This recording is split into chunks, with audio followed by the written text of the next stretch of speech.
Because of time constraints, I would like to open up the floor for questions. Please share your comments and the questions very briefly. We will get the questions and then we will answer in one go. Would you please introduce your self-affiliation? Shireen Shawarbi, professor of economy in the Faculty of Political Science and Economics. I'm interested in the tax policy from the perspective of tax justice. And today there was an integrated presentation bringing together the theoretical and the practical and the international implications. But I think when we compare ourselves, we should compare ourselves to similar countries, not to every country. Also, there was a suggestion to go for a lower tax rate, more progressive tax schemes. These are questions I am asking, and I don't have a prejudice or a received idea. And there was a big debate on two scholars, Krugman and Bluffer, and they had different opinions when it comes to lower tax rates. So the main point should depend on studying the Egyptian context. We have an elasticity for the tax revenue, which situation is better, and this is not a foregone conclusion. No one can say this is better or that is better. There are arguments for and arguments against, and the final say should be based on academic studies. I think we are just speaking in a vacuum here. We have been discussing long SMEs, informal sector, integration of informal sector into the formal sector, and I totally understand your point of view, but you adopt the perspective of big businessmen. SMEs for you are a threat. But this is a bit scary for me because I care for tax justice and for macroeconomy. I cannot say that there is a study concluding that if I kill the buffer or if I kill this sector, things will be better. So I think in a certain period, I worked with Dr. Ahmed Galal when he was a Minister of Finance, and we wanted to modernize the informal sector. We did not use the word inclusion or integration because we did not want to scare the informal sector. We want to motivate the informal sector. We need to encourage people to remain in the formal sector. And then we might say, yes, we can punish the informal sector, or we can let the state deal with that. I think we need to encourage and motivate studies in this regard, and I want to hear more about the draft bill with all the exact numbers. We always talk about the importance of the threshold.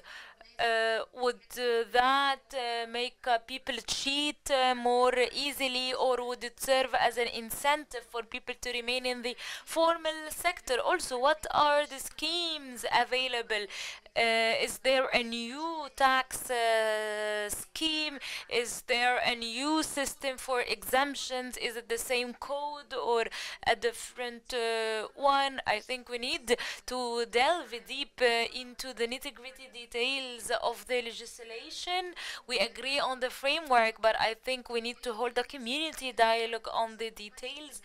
People might want to conduct studies to evaluate the experience because it's a trial and error. It could be, or it could prove successful, or it couldn't. So we need to have a system to try things, to implement things, to review things, because we always have high expectations whenever, and unfortunately the state does not have a vision.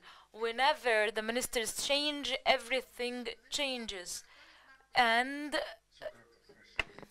thank you very much, Dr. Shireen. Do you have a question?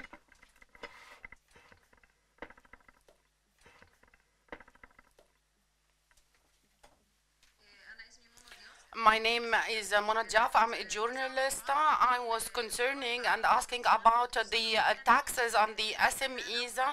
What was said that there is a problem or there is a dispute between the Ministry of Finance and the Ministry of Industry and Trade concerning the incentives. So I would like to know from you, are there going to be any exemption or any incentives in the project, and what will be the kind and the types of accountability? Thank you very much. Again, because of time, we are going to take these two questions. Before I close the questions, I would like to ask Dr. Abla and Dr. Amr Munayer if you have any questions or any comment on our session.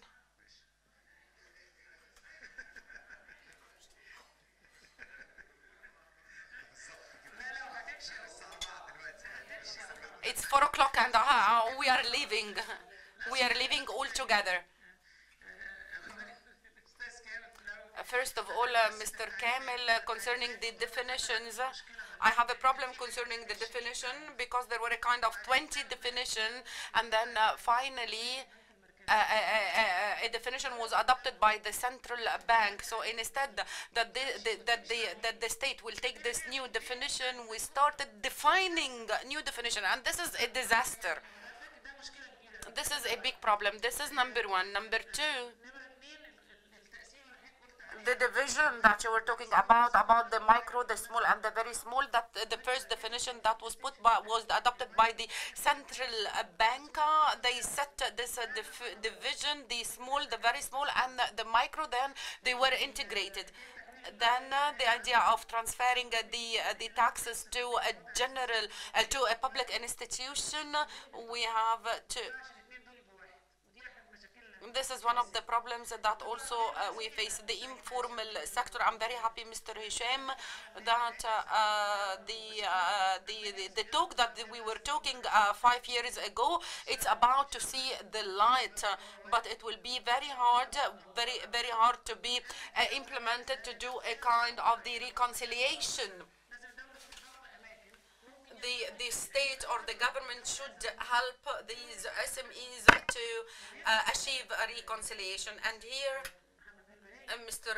Mohammed Al-Bahaya, the state is responsible for the informal sector, a complete responsibility, because if the formal sector is enjoying everything and is taking all the incentives and is taking all his rights, it will be very normal that the informal sector will integrate with the formal sector.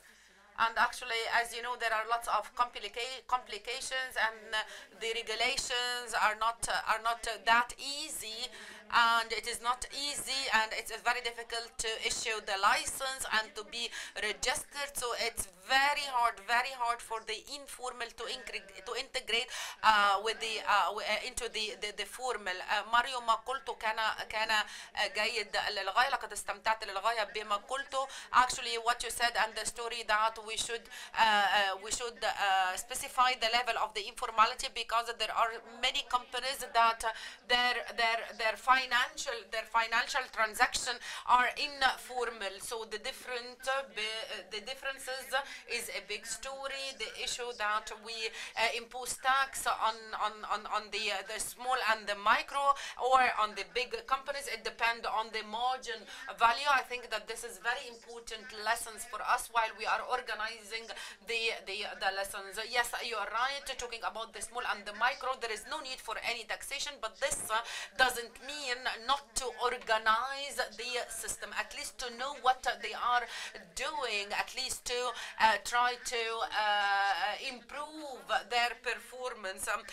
For sure, it is not important at all to impose taxes, and this is also one of the problems of the small and the micro, the taxes that they are imposed on the industrial, on the factories. For example, the real estate taxes that they are imposed on the factories. I was asking why are we imposing such kind of taxes. They said because this factory is considered to be real estate, and this factory is considered to be part of is participating in the revenue and in the profit. So this is a kind of complication, and I would like to appreciate the word that you said, simplicity. Simplicity is the solution. That's our main problem.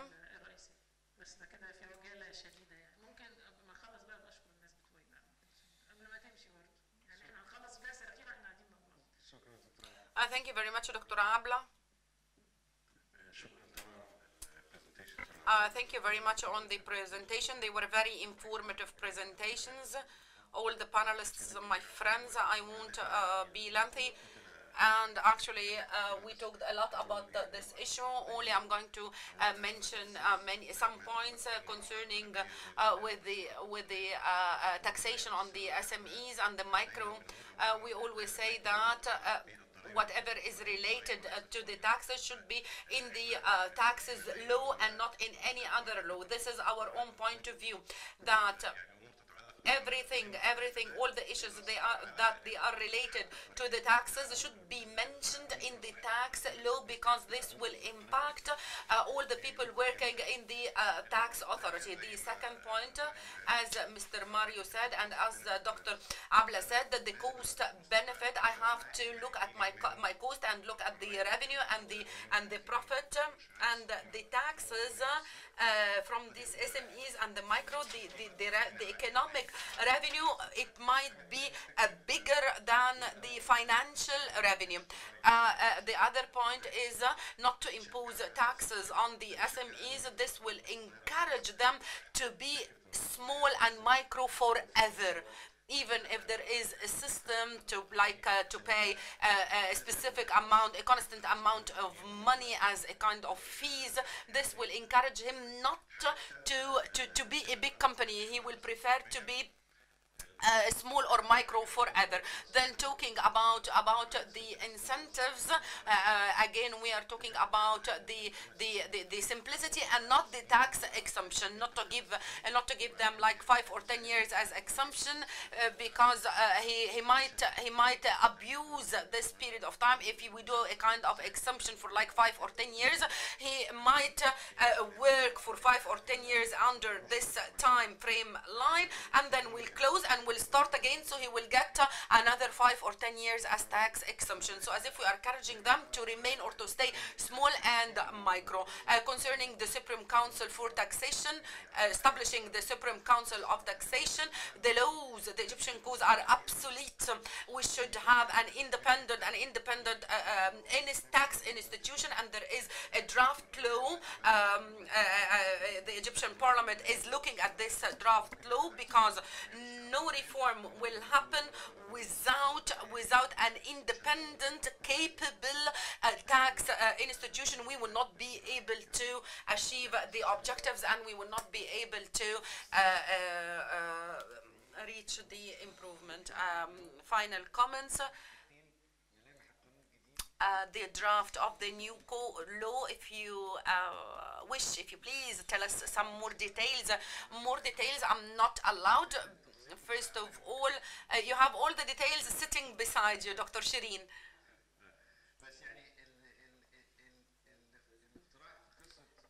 The proposal of the informal sector and the integration of the informal sector, we're talking about the presumptive taxation. There are lots of details in this issue. Dr. Abla, she mentioned that there are people that they are writing new definitions. Our base are taken from the definition of the central bank, and we put a rule for the flexibility, because every day we have economic changements, but this is the base that we are working with. We are using the definition of the central bank, putting in our consideration flexibility, but we are working with the the dispute between the Ministry of Finance and the Ministry of Trade. No, this will never happen. We have a vision for the benefit of the citizens. The treatment, I will disagree with my friend. And the informal sector is very sensitive, and they are always worried, they are always afraid to be integrated. When it's very well known all over the world that the tax authority, people are very scared of the tax authority. Even in the USA, they are afraid of the scared of the tax authority. I will remind you with the article in the Egyptian law, a total exemption of all types of taxes for about 12 months. For 12 months for those who apply for this, and nobody applied.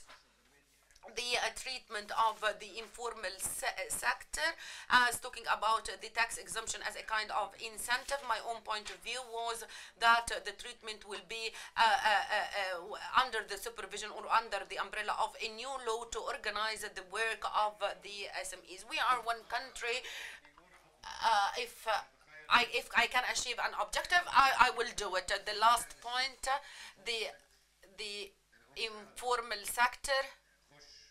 I ask the informal sector, and now he's not paying taxes.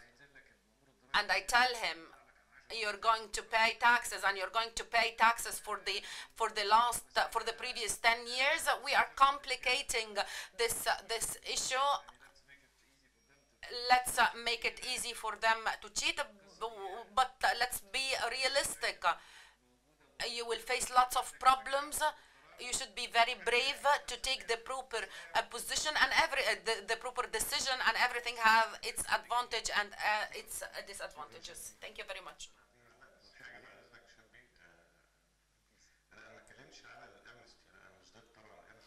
I did not talk about amnesty when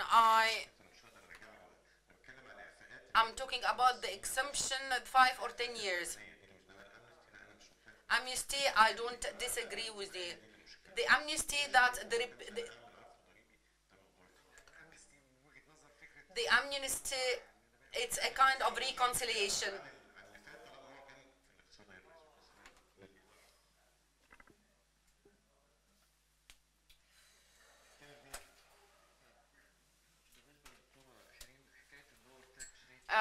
Concerning Dr. Shireen, the lower tax, it needs more research and study. What's important for the SMEs is the transparency, how much I'm going to pay.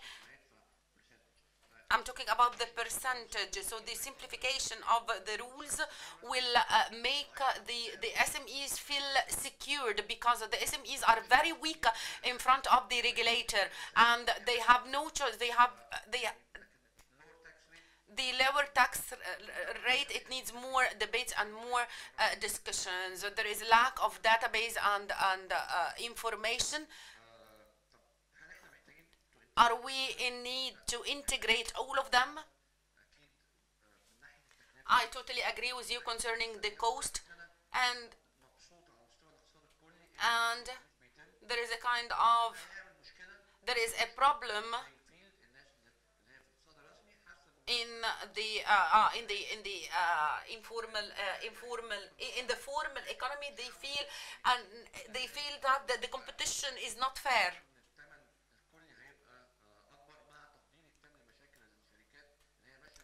Putting in consideration the amnesty, it needs reconsideration, because it didn't work before. If it's actually a little bit tricky, as I said, it did not.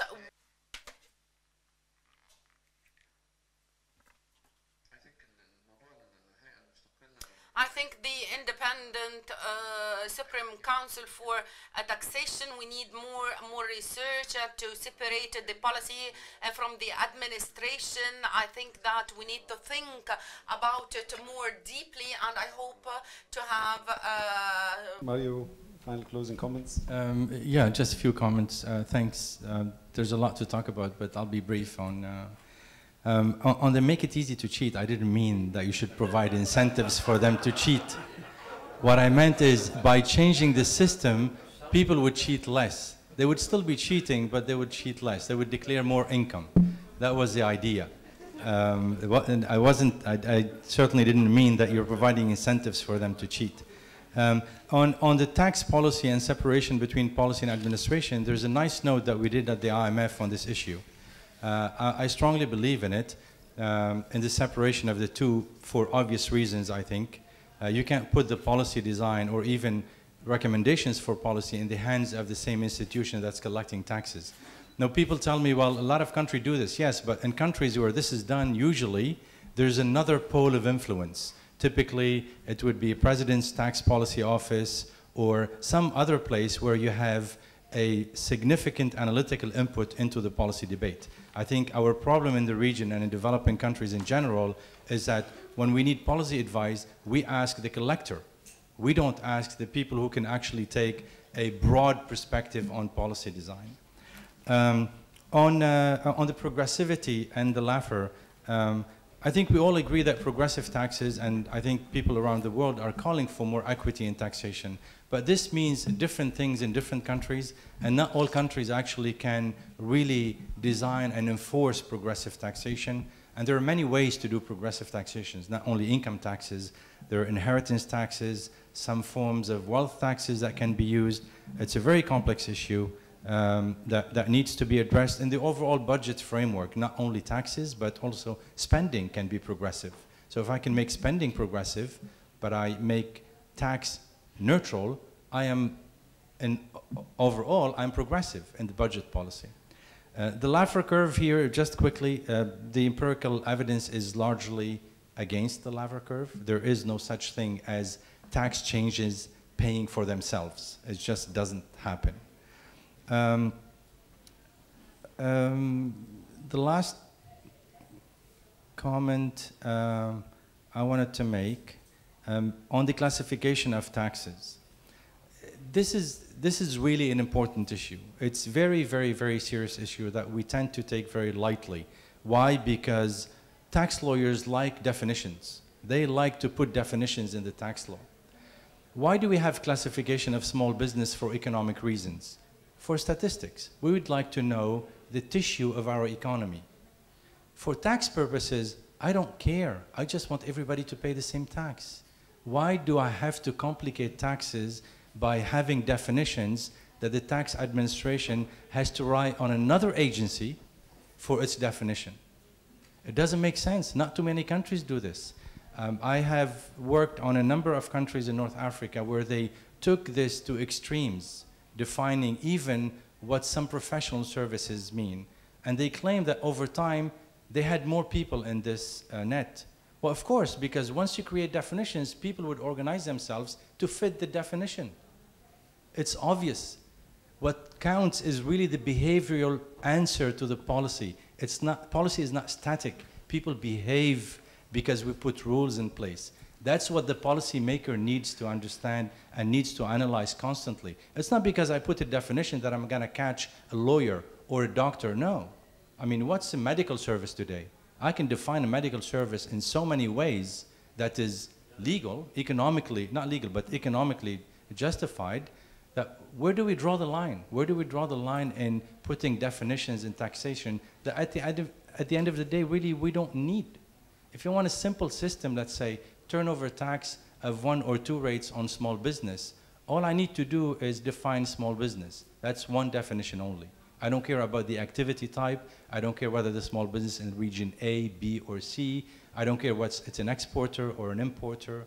So keeping things simple in a complex environment is really what's gonna tilt the odds in favor of the policymaker instead of in the favor of the let's say the policy avoidance or the policy evader. I feel like. So I'll stop here. And Thank you, Mario. محمد بيه آخر كلمة ختامية. الحقيقة أنا بس يعني Actually, I will say a comment. I actually tried to be brief. Dr. Abla, I did not mean at all to slaughter anybody. I was talking about the state will and the state will. Dr. Abla, you are as a draft law for the tax reform, and I still have it in my office. I'm just talking about the idea of a state will from what was said and what was referred from Councillor Hisham Ragab, talking about issuing the license to give this man all his tools in order to be legal, to be formal. I'm not talking here about the micro or the the poor people, Dr. Shireen. I just said an example that these people are wearing a formal garment. But for example, I'll give you an example. There is a factory for the lampadaires, for chandeliers in Shobra Al Khima, and there were more than 2,000 employees and workers working there. They were importing, they were reporting. He was selling the chandelier for like 200 Egyptian pounds, and he will not pay tax on that. We are talking about a sector that is slaughtering the formal sector. I'm talking about trafficking, and I'm talking about those who don't pay the tax. Because I cannot face 60% of the society. Thank you very much. Would like to thank. We would like to thank the panelists, Mr. Mario. I would like to thank Dr. Abla.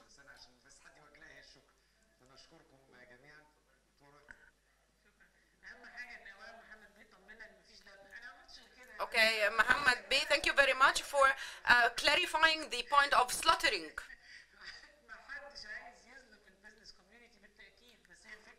The idea is, I would like to thank you. Thank you all. Thanks the panelists, the speakers. I would like to thank Mr. Amr Al-Munayr for his effective cooperation in organizing this conference. I will tell you, I would like to assure you that we are going to continue as ECES with a research paper, and this research paper will be published to be documented. I would like to thank ECES, my family, and I would like to ask all those who are working for ECES to stand up. Magda, Mrs. Magda, thank you very much, and see you again.